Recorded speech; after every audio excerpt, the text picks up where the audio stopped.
नमस्कार मंडळी. तर आज आहे वाळवणातल्या पदार्थांचा भाग 3 म्हणजे सिरीज नंबर 3. तर ऐकायला थोडंसं वेळ वाटेल, पण मी आज भेंडी सुकवणार आहे.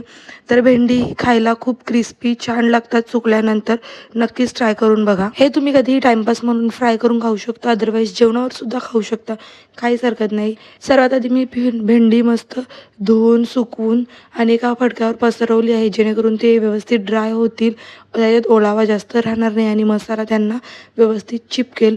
जोपर्यंत भेंडी सुकत आहेत तोपर्यंत मसाला बनवून घेतला. त्यामध्ये 2 चमचे मीठ, 3 चमचे मसाला, 1 चमच हळद, थोडीशी धना पावडर, थोडंसं जिरा पावडर आणि चाट मसाला 1 चमच घातलेला आहे आणि पाणी टाकून मस्त असं मिक्स केलेलं आहे.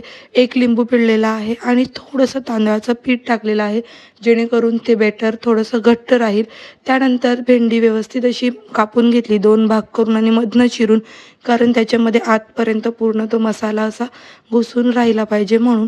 त्यानंतर बाउलमध्ये भेंडी कापलेली टाकून अशी काहीतरी प्लेटमध्ये पसरवून घेतलेली आहेत. 2 प्लेट भरून मी मस्त अशी भेंडी तयार केलेली आहे. ती वाळवायला घातली आणि वाळल्यानंतर काय रिझल्ट असेल तो सुद्धा मी तुमच्यासोबत शेअर करणारच आहे. आणि असेच नवनवीन व्हिडिओ सुद्धा तुमच्या भेटीला येणार आहेत. सो चॅनलला सपोर्ट करा, व्हिडिओला लाईक करा. बाय.